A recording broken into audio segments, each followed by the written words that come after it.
And I think the Prime Minister is making himself available for these conversations. Mark Carney has done it again. Welcome back to Moose and Loose. My name's David. Today, he has not disappointed us with another conflict of interest, this time in Qatar, because, well, that's what he does. He's found a way to save Brookfield Asset Management millions of dollars with a few strokes of a pen. We've got some other stuff here. Let's jump into this. Starting this one off, we got some new polling data, 40-40. It's absolutely a dead tie now. And also from Abacus data, we have this. So impressions of Mark Carney bobbling around 45-46%. Nothing much has changed there. I thought this was interesting. Impressions of Pierre Poilievre. You see negative impressions spiking to 48%, the highest Abacus has ever had, and favorability dropping. Now, why would this be? Is it because Pierre Poilievre came out and congratulated Donald Trump for capturing Maduro? It's more likely it's that spun into the story of that being so bad by CBC and CTV and all mainstream media, spreading this crap day after day after day. Or it could be selective polling just before Pierre's leadership review. Little suspicious, pretty suspicious. As this guy says, lol, just before his leadership review, you recorded this worst net negative view reading. I'm sure it's just a coincidence. Moving ahead, we've got Conservative National Council confirms Currick as candidate in Battle River Crowfoot. Poilievre will run in a different riding in the next election. This is not surprising. I think this was the plan all along, but of course the Liberals are running with this as if some sort of bait and switch or some crazy thing. It is not. Moving ahead, we've got Mark Carney enriching himself in Brookfield with his little trip here to Qatar. Of course, more photo ops, more of this nonsense.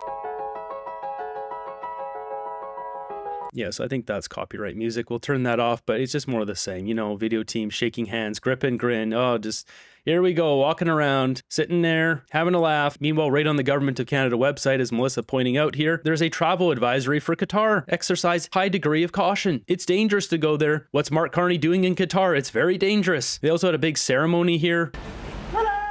It's a big show.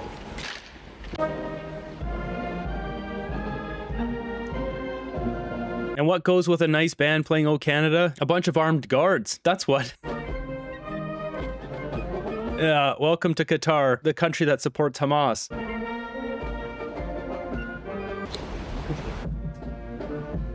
He's just counting the dollars he's making. Moving ahead to his press conference here, he spills the beans. This is the first ever visit by a sitting Canadian Prime Minister to Qatar. It marks a new era for our relationship, one in which we move from being close friends to strategic partners. In an increasingly dangerous and divided world, Qatar... He had to throw that in there. You know what? He says this twice in this speech. It's ridiculous. Qatar is an effective, expansive, and important force for peace. This guy talks about peace when Qatar supports the chips and hummus crew, and so does he. The very same group, which is an antonym of peace. Now, as I think we all know, the global landscape is changing rapidly, leaving businesses and workers in a state of uncertainty. These changes are also undermining the effectiveness of our multilateral institutions on which middle powers like Canada and Qatar have historically relied. And in response, Canada is focused on what we can control, securing new trade and investment partnerships. My colleagues and I arrived here yesterday from Beijing, where we had just secured a new trade agreement that at first blush will help unlock more than $7 billion in export markets for Canadian farmers. That deal is pretty awful for most people aside from canola farmers. It's needed reprieve for them as they've been getting hammered for months. Everyone's talking about Mark Carney's deal. You even got this one here from Secretary Duffy in America saying that history's not going to be smiling kindly on Carney's deal. I love my brothers and sisters to the north. I'm from northern Wisconsin. I'm not going to accuse them of making the smartest decisions all the time. I think they will live to regret the day they partner with China in bringing in their vehicles. Carney's deal won't bring in more manufacturing. It's just bringing in subsidized Chinese EVs to compete with Canadian cars. It's a dumb thing. This is the beginning also of a new strategic partnership between Canada and China, a partnership that deepens collaborations in areas such as energy, clean technology, agri-food, and financial services. A partnership that will increase trade and catalyze new investment. Oh, thank goodness we're going to catalyze new investment. I think everyone was worried about that. Tomorrow I will go to Davos, Switzerland, where I'll meet with leaders in commerce, technology, and global governance.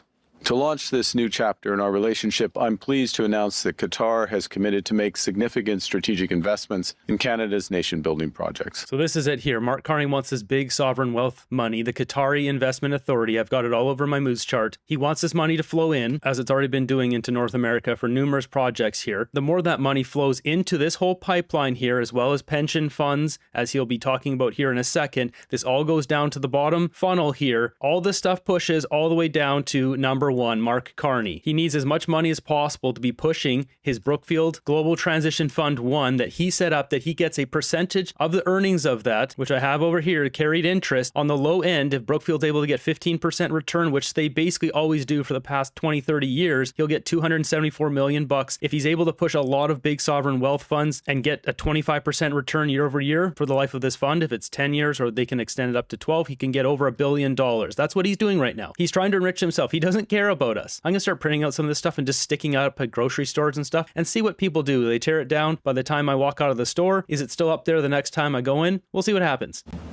We're also announcing an ambitious new partnership while we deepen our ties across trade, investment, defense, and AI. After years of stalled negotiations, we're prioritizing a new investment promotion and protection agreement, which we'll finalize by this summer.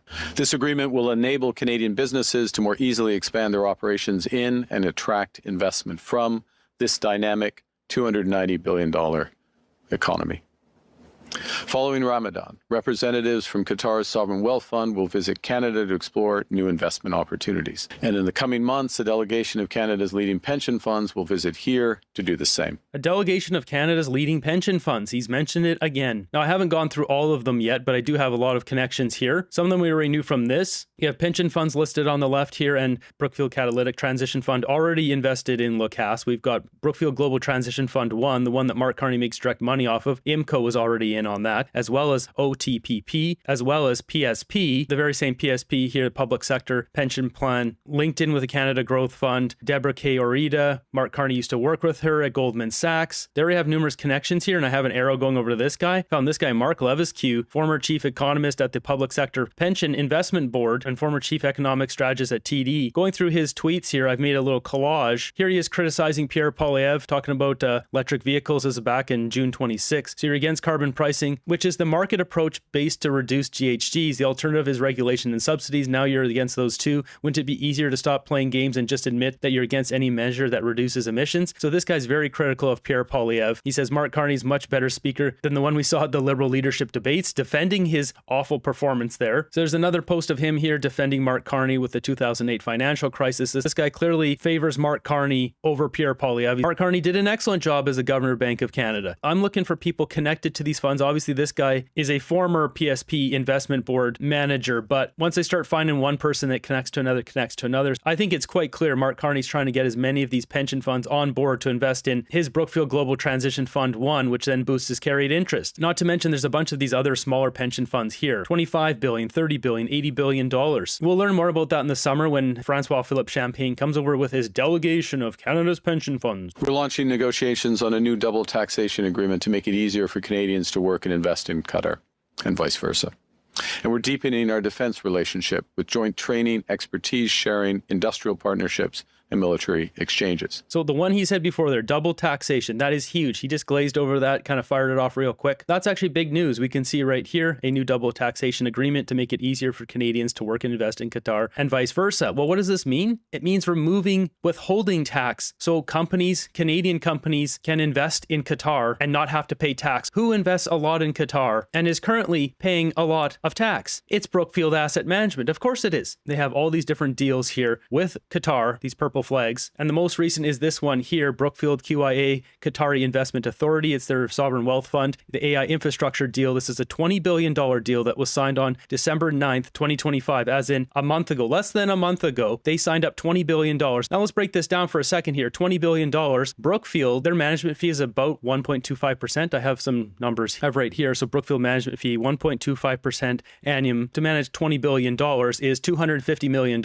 As we see here, $20 billion strategic investment. So of $250 million that they would be making off this deal, then they would have to pay corporate tax rate in Qatar, guide for foreign businesses. If we scroll down, the withholding rate is right here, 5%. So Mark Carney hasn't signed this deal yet, but what I'm assuming is this is going to go to zero because then Brookfield wouldn't have to pay 5% on their $250 million of earnings managing a $20 billion investment AI infrastructure fund. And what's 5% of $250 million? It's $12.5 million. So the stroke of a pen, this guy can save Brookfield $12.5 million off of one deal. And if you look at all the other deals, if it's ongoing deals that say it's every single year, then that's another 12, 15, $20 million. Add them all up. This could be $100 million in savings for Brookfield just by doing this. And if they invest more in Qatar, then it just saves them more money going forward. Mark Carney's just laying out policies here to help this company, which he's invested in. He's got $13 million of stocks in that we know of, and that's just Brookfield Asset Management. We don't know how many stocks he has in Brookfield Corporation because that's not public. Not to mention then the carried interest I keep talking about, the Brookfield Global Transition Fund. That's this one here, notional long-term incentive plan. All he's doing here is enriching this stuff and making himself rich. He's helping Bruce Flatt and all his buddies at Brookfield. They all got to work it together. Yeah, this is disgraceful what he's doing here. This should be against the law.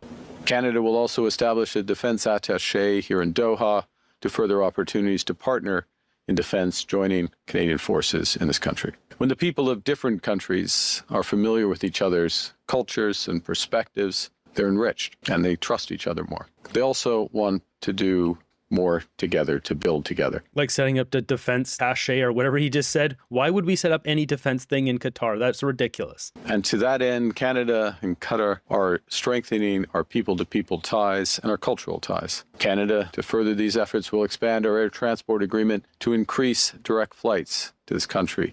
Will also lead to more tourism and business between our nations. That's right. So we're going to have direct flights from Canada all the way to the other side of the world, to Qatar, as Mark Nixon points out here and did a great job of cutting out all the French because he mixes French in this press conference here. Announcing Canada will have direct flights, aka net zero can wait. It can wait when Mark Carney's making a deal that's good for himself. But when it comes to making money, though, then net zero is number one. Finally, in the spirit of cultural exchange, I've extended an invitation to His Highness to visit Canada as our two countries face off in our first, kickoff in our first ever World Cup match this June in Vancouver. On that note, I also want to thank Qatar and His Highness for the offer to share security expertise that they gained in hosting the World Cup. I had the privilege to cheer on Team Canada here. I can report that my heart rate, according to my watch, hit a new record when Alphonso Davies put it in the net for Canada. Yeah, it just makes this about soccer. This guy isn't a serious prime minister.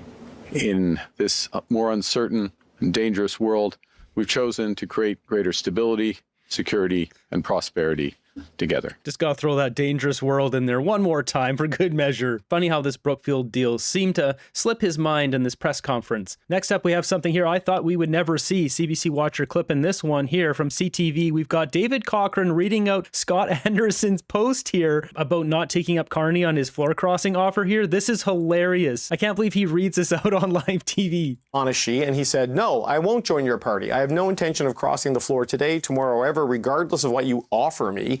It'll be a cold day in hell before I even consider betraying my constituents." Ginny, we've invited these MPs on to I can't believe he read that. Explain who offered what to whom and these sorts of things. All declined, statements stand for themselves. What do you make of this new habit of Conservative MPs posting these claims on social media? You notice the word in there, posting these claims. He doesn't trust them. He wants to discredit the Conservatives as usual. The comment Lisa Raitt just made stands. Will David Cochrane ever give a compliment to the Conservative Party? Anyone? Pierre Poilievre, the party in general, Scott Anderson, any of them? Ever? No? I mean, I think whether or not it happened fully organically or whether people sort of compared notes, it has the appearance of being a little bit organic, I think, because it's an authentic reaction in the case of these two MPs. The question of floor crossing, and we talked about this when it came to the actual people who did cross the floor, is such a personal decision. And it really has more to do with your relationship with your constituents than it does with your relationship to your party in a strange way. I don't think this is a personal decision. It shouldn't be a decision at all. If you don't want to represent your party, which is something, maybe you don't resonate with the party anymore. Maybe someone got in thinking Mark Carney was going to be Mr. Banker and run a very strict ship and not increase spending, something a banker might want to do, fiscal responsibility. And they're like, oh, wait, this guy's jacking up the budget. I'm not going to stand for this. I don't want my record on this. Then they can step down and go to a by-election. There shouldn't be a choice to switch to another party. And I think the way that we report on it makes it about party politics for obvious reasons. I'm not saying we shouldn't talk about it that way. But for the MPs themselves, I really think it is about their constituents and how they view them and how they think they can serve them. And so I think this is a pretty honest reflection of the feelings of these two MPs. Now, I think conservatives should be careful not to gloat. And there's a reason conservatives are not gloating all that much. And it's because we are all sort of waiting to see if there will be more floor crossers or another floor crosser. If I were the Liberals, I would probably be trying to time it to coincide with the leadership vote that's happening in a couple weeks and maybe holding it back. So, reserve. Yeah, that's a good observation. So in 2 weeks, Pierre Poilievre having his leadership review in Calgary. So if they are going to time one, if they are going to do one, they got one saved up, that would be when it's going to happen. Although we do know with Lori Iluit, she's one of the ones who abstained from that previous vote. It was also Gord Johns. She's also the one who canceled her press conference, which would have been back in December. So she was going to floor cross back then and she chose not to. So I don't know if they have anyone else. I don't think they do. We should all reserve the chance that might happen. But like without sort of taking a victory lap on behalf of conservatives, I would just applaud these MPs for what I think is the right approach. I don't think that you should. I think if you're elected to one mandate with one party, you should serve. And if you want to cross the floor, you should stand down and stand in a by-election. That's just my own personal view. And I apply that in both directions, by the way. I'm really consistent about it. And so I was pleased to see the reactions from these two, because I think that that's in line with that approach to democracy. But Ginny, do you know if this was just some local Liberal casually saying, hey, why don't you cross? Or was this like a cabinet minister or the prime minister or his staff reaching out? Because we've asked these questions and they've not answered. So I don't know what to make of the level of outreach. I don't doubt there was some sort of conversation, but yeah, I think you probably do doubt it. You're smearing your garbage on CBC as usual. He's trying to downplay this like it's not a real thing. It doesn't really matter. What Scott Anderson had to say, cold day in hell, doesn't really matter. Conversations at different levels have different substance. Well, I don't know, but I think we can deduce. I mean, we have heard from the previous floor crossings that it was a tightly held mission on the part of the Prime Minister himself. Maybe the Prime Minister and a couple senior staff. And I suspect that that is what's happening here. There may be a senior staff person or two who are making initial approaches and, maybe asking if people have time to speak with the Prime Minister. And I think the Prime Minister is making himself available for these conversations if an MP seems open to them. And so I don't think this is happening broadly across the Liberal Party with MPs or cabinet ministers. I think it's really, really isolated. And I think it's because the Prime Minister has said, there's a lot I want to do. A lot of staff reports coming back have said, sir, you can't do that without passing this really assertive legislation. You don't have majority in the House. And he's saying, then again, we want. That is clearly a fixation of his, and he's willing to commit his own time to try to get it done. So I think she just nailed it there. I think that's exactly what's happening. There's just a couple core people to Carney that he trusts that is going out and doing this. He's making his time available for this. Just think, we're paying people for them to spend their time to reach out to conservatives to try to entice people for floor crossing. We're paying people to do this. Carney's using his time for floor crossers instead of running the country. That's how stupid this government is.